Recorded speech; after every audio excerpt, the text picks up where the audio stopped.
Queridos hermanos y amigos, nuevamente les saludamos en el Señor Jesús, deseando para todos las ricas bendiciones del cielo. Libro de Hechos. Continuamos con nuestro estudio de este libro de los Hechos, que ha sido una gran bendición para todos nosotros. Y llegamos a la lección número 12, una lección muy interesante. ¿Cómo estás, María Eugenia? Bien, gracias a Dios. Contenta de poder compartir este repaso con ustedes. El título de esta lección es Reclusión en Cesarea. Y el verso para memorizar está en Hechos 26-29.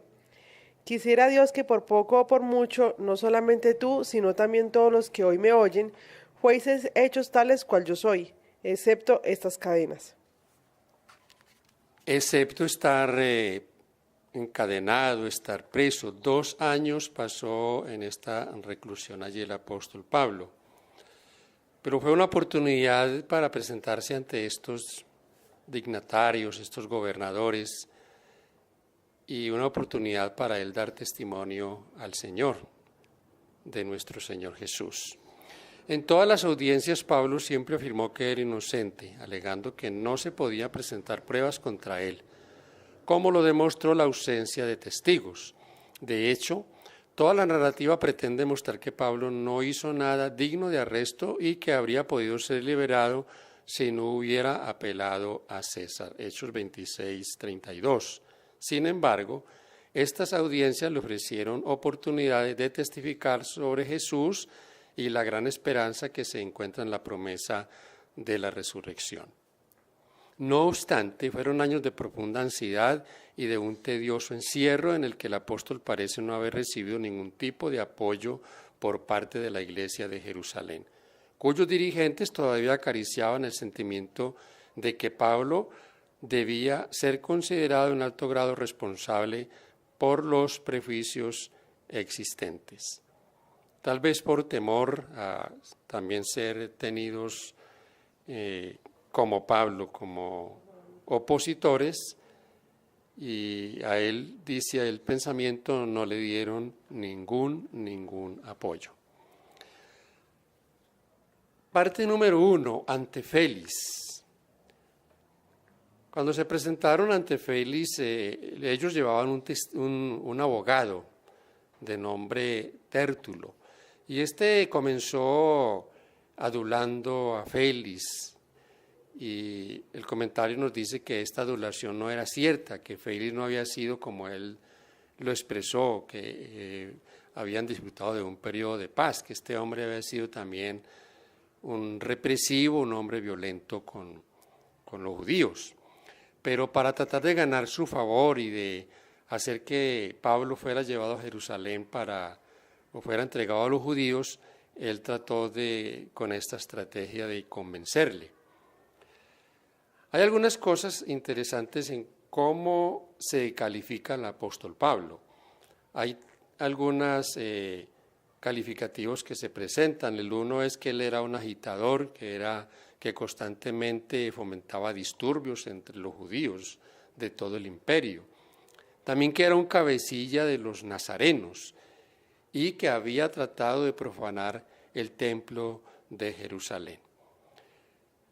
Hechos 24:5 nos dice también una expresión que ellos tienen allí que yo quiero que la comentemos. Porque hemos hallado que este hombre es una plaga y promotor de sediciones entre todos los judíos por todo el mundo y cabecilla de la secta de los nazarenos. Mire que hoy en día también a nosotros nos llaman que somos una secta. En internet, en muchas partes nos tienen como una secta, y todo lo que le ha pasado a Pablo y en las audiencias que tuvo que comparecer para dar testimonio, muchos de nosotros en los tiempos del fin también vamos a tener que pasar por esa misma situación, dar testimonio en esas audiencias. Y de pronto hoy nosotros tenemos el privilegio de ser tenidos en cuenta por los gobernantes, muchas veces felicitaciones. No queremos que nos llamen secta, queremos que nos tengan como una iglesia. pero el día que prediquemos el Evangelio, que las verdades que han sido ignoradas, pisoteadas, las pongamos en alto, seremos llamados también como Pablo, una plaga. Tal vez ahora nuestra pasividad en la predicación hace que seamos tenidos en cuenta y que no seamos tomados como rebeldes o como fanáticos o también, como dice allí, cabecillas de una secta que quiere enseñar cosas que ya están abolidas. Definitivamente el soborno siempre ha existido. Félix quería que Pablo le pagase un soborno para dejarle libre. Y varias veces, dice Hechos 24-26, que lo llamó para que se presentara delante de él, pero porque esperaba que recibir un soborno del apóstol. Siempre los sobornos, siempre donde el hombre ha estado también la corrupción.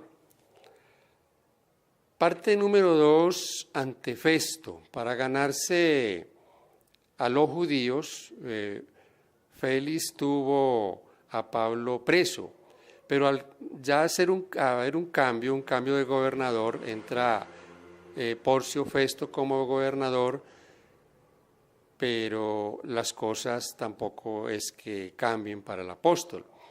Todo aquel que predica el Evangelio, el que predica las verdades de Dios, el que se levante para amonestar al mundo, para presentar el pecado al mundo, va a ser tratado con odio. De eso sí podemos estar seguros.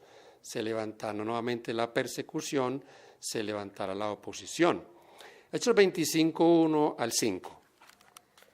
Llegando pues Festo de la provincia, subió de Cesarea a Jerusalén 3 días después, y los principales sacerdotes y los más influyentes de los judíos se presentaron ante él contra Pablo y le rogaron, pidiendo contra él, como gracia que le hiciese traer a Jerusalén, preparando ellos una celada para matarle en el camino. Pero Festo respondió que Pablo estaba custodiado en Cesarea, a donde él mismo partiría en breve. Los que de vosotros puedan, dijo, desciendan conmigo, y si hay algún crimen en este hombre, acúsenle. No había acusación en él y no tuvieron cómo, pero querían que les fuera entregado el preso. ¿Qué oportunidad hubiese tenido el apóstol Pablo si hubiese sido entregado a los judíos? No había tenido ninguna oportunidad, porque ellos ya tenían establecido qué iban a hacer con él. Querían matarlo, era todo lo que ellos pretendían. ¿Cómo percibió Festo que podría usar esto con intenciones políticas? Versículos 9 al 12, Hechos 25. Pero Festo, queriendo congraciarse con los judíos, respondiendo a Pablo, dijo, ¿quieres subir a Jerusalén y allá ser juzgado de estas cosas delante de mí? Pablo dijo, ante el tribunal de César estoy, donde debo ser juzgado. A los judíos no les he hecho ningún agravio, como tú sabes muy bien, porque si algún agravio o cosa alguna digna de muerte he hecho, no rehúso morir. Pero si nada hay de las cosas que de estos me acusan, nadie puede entregarme a ellos. Apelo a César. Entonces Festo, habiendo hablado con el consejo, respondió a César has apelado, a César irás. No hay alternativa. Tal vez la estrategia del apóstol Pablo, él sabía muy bien que igual que le pasó al Señor Jesús y le pasaría también a él. No tendría un juicio justo, por lo tanto prefirió que fuese llevado a Roma y fuese presentado ante el César. Punto número 3, ante Agripa. Es bien interesante esta comparecencia ante este rey, un rey que tiene unas características también muy especiales en la historia, pero que el apóstol Pablo le predica la palabra con todo denuedo, con todo interés.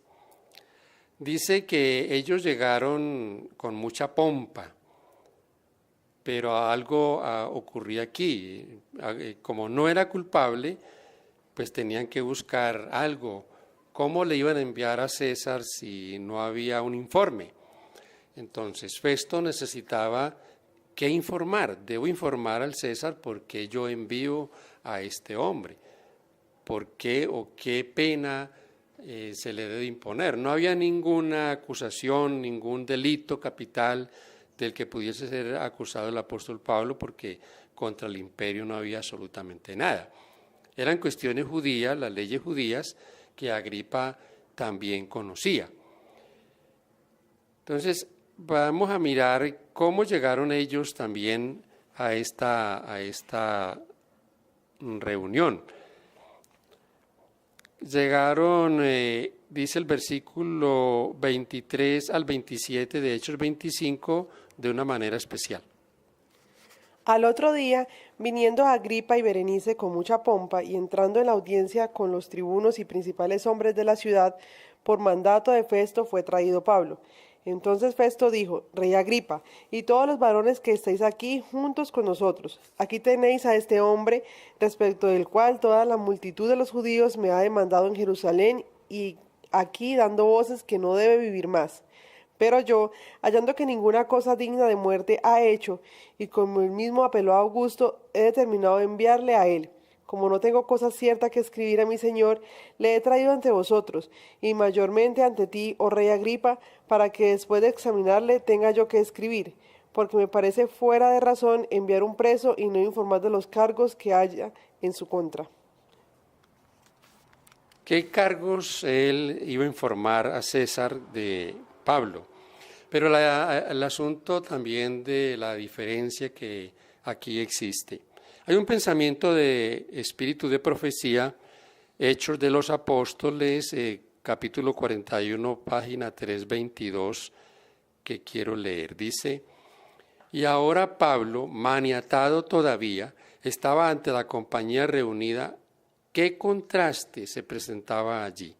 Agripa y Berenice poseían poder y jerarquía, y por eso eran favorecidos por el mundo, pero estaban desprovistos de los rasgos de carácter que Dios estima. Eran transgresores de su ley, corrompidos de corazón y vida, su conducta era aborrecida por el cielo. Mientras Pablo estaba maniatado, pero con la bendición divina, la aprobación del cielo, con el Señor a su lado, Agripa y su corte eran detestados por el cielo. Qué panorama tan triste para el ser humano, rechazado por el Señor. Punto número 4, la defensa de Pablo. María Eugenia, ¿cuál cree usted que es la mejor defensa para un cristiano? ¿Cómo un cristiano presenta su defensa? ¿Qué es lo que él presenta? Yo creo que una defensa importante de un cristiano es su testimonio. Vean que en los versículos anteriores dicen que ellos estaban buscando de qué acusar a Pablo, qué escribir, de qué cargo ponerle a él para poderlo enviar. No encontraron nada, o sea, no encontraron de qué juzgarlo. Era un hombre que había hecho siempre lo correcto, un hombre que amaba a Dios y que no había tacha en él. Y Dios estaba con él, que era lo más importante en ese momento. Entonces nosotros como defensa debemos tener a nuestro Dios en el corazón y nuestro testimonio debe hablar y la gente por eso se va a impactar también. Claro, y miren que cuando leemos Hechos 26, 1 al 23, Pablo allí hace una defensa de lo que él era antes. Primero reconoce y da la gratitud a Agripa por permitirle exponer su caso ante él, una persona tan eminente. Pero, ¿qué es lo que describe? Primera parte describe lo que era su vida antigua, lo que era él como fariseo, toda su vida religiosa y el celo que tenía por la ley judía. Luego presenta también cómo cambió su vida, su perspectiva de vida en su encuentro con el Señor Jesús, camino a Damasco. Y una persona que se encuentra con el Señor y que tiene un encuentro personal con Cristo va a cambiar, su vida no será la misma. Habrá un cambio total en su vida. Y él describe ese impacto de lo que vio. ¿Vio a quién? Vio al Señor Jesús y su vida cambió de una manera impresionante. Pero él quiere que Agripa entienda que él también ha sido llamado y que el Señor lo está llamando, que la experiencia que él ha tenido también quiere que él la tenga. Recuerde que él, en el texto que tenemos para memorizar, dice que él quiere eso, quiere que gocen de los beneficios de Dios y que sean como él, pero por supuesto que no estén encadenados como él está. Entonces, nuestra mejor defensa, la vida que nosotros llevamos, el testimonio que damos, dónde trabajamos, dónde vivimos, el testimonio ante la hermandad, esa es nuestra mejor defensa. En el punto número 5 encontramos ahora el llamado que Pablo le hace al rey Agripa. La predicación que Pablo hace, la exposición de la palabra, cómo él le hace el llamado, cómo lo pone en aprietos, porque él conocía, como judío conocía las escrituras, conocía las leyes judías. Entonces, el llamado es rotundo, Hechos 26, 27 y 28. ¿Crees, oh rey Agripa, a los profetas? Yo sé que crees. Entonces Agripa dijo a Pablo, por poco me persuades a ser cristiano. Este texto es muy duro porque ahí tuvo Agripa la oportunidad de entregar su corazón al Señor, de abrir su corazón al Señor, de que él pudiera tocar ese duro corazón y transformarlo. Mire que dice, por poco me persuades. La única oportunidad que tuvo Agripa fue ese testimonio que Pablo le dio. No encontramos otra mención de él y muchos tenemos esa sola oportunidad. O la tomamos o la dejamos y el camino sigue, pero no se nos va a presentar más. Tenemos esa oportunidad de abrir nuestro corazón al Señor y de entregarnos completamente a Él. Es una oportunidad que, como dice María Eugenia, en el Espíritu de Profecía y en ninguna otra parte de la palabra de Dios encontramos que se mencione a este hombre. Y mis amados, cuántas oportunidades pasadas, a cuántas campañas, a cuántas conferencias y a cuántos cultos y predicaciones nosotros hemos asistido, cuántas veces hemos postergado las decisiones que debemos tomar. Esto es algo que debe llamarnos a nosotros la atención, porque la vida se va en cualquier instante, nuestra vida se puede cortar en cualquier momento. ¿Y qué hay de aquellas oportunidades? Vamos a leer ahora los versículos 24 y 25 del capítulo 26 de Hechos, la apelación que Pablo hace a este hombre. Diciendo a él estas cosas en su defensa, Festo a gran voz dijo, estás loco, Pablo, las muchas letras te vuelven loco. Mas él dijo, no estoy loco, excelentísimo Festo, sino que hablo palabras de verdad y de cordura. Hablo palabras de verdad y de cordura. Pensemos por un instante que el centro de todo aquí es Cristo. Y el apóstol San Pablo lo que está presentando es a Cristo. Cristo crucificado, la resurrección, es lo que Pablo presenta ante ellos. Un pensamiento de espíritu y profecía, un comentario que hace Elena de Foy en el Comentario Bíblico Adventista, en el tomo 6, sobre este personaje, es un comentario muy claro en cuanto a cómo él tuvo una oportunidad y cómo también toda su vida y la vida de sus familiares, de sus antepasados es presentada ante él. Dice, al oír estas palabras, recordó Agripa la historia de su familia y sus estériles esfuerzos contra aquel de quien Pablo estaba predicando. Pensó en su bisabuelo Herodes y en la matanza de los niños inocentes de Belén. Pensó en su tío abuelo Antipas y en el asesinato de Juan el Bautista. Pensó en su propio padre Agripa I y en el martirio del apóstol Jacobo. Vio los desastres que rápidamente sobrevinieron a esos reyes, una demostración del desagrado de Dios debido a sus crímenes contra sus siervos. La pompa y el boato de ese día recordaron a Agripa el tiempo cuando su propio padre, un monarca más poderoso que él, estuvo en esa misma ciudad ataviado con un ropaje brillante mientras el pueblo clamaba que era un dios. Se había olvidado de cómo, aún antes de que se acallaran los gritos de admiración, un castigo rápido y terrible había sobrevenido al vanaglorioso rey. Algo de todo esto cruzó rápidamente por la memoria de Agripa, pero su vanidad fue halagada por la brillante escena que se desplegaba ante él, y el orgullo y la vanidad desterraron todos los pensamientos más nobles.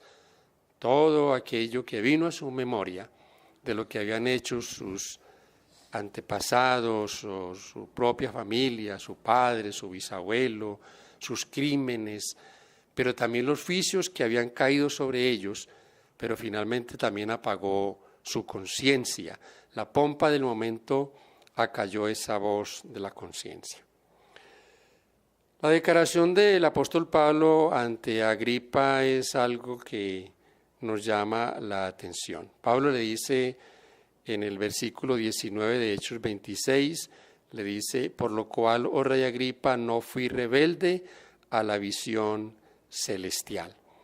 ¿Cuál es nuestra vocación misionera, mis queridos hermanos? Otro punto importante es la pasión de Pablo por la gente. Pablo no dependía de los números, Pablo no estaba pensando en cuántos iba a bautizar. Pablo amaba a las personas y claro, su interés era llevarlos a Cristo y por supuesto que se bautizaran, pero esa no era su pasión eran ellos, predicarles la palabra y que ellos tomasen la decisión.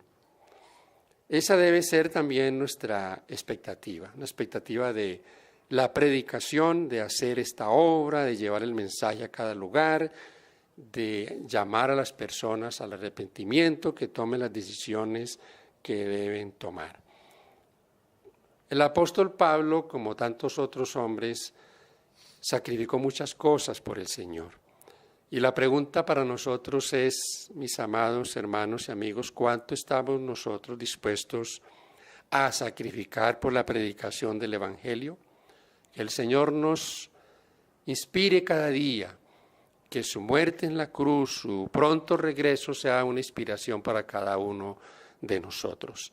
A ser aquellos misioneros con los que el Señor prometió estar todos los días hasta el fin del mundo. Bendición para todos, paz de Cristo es nuestro deseo. Amén.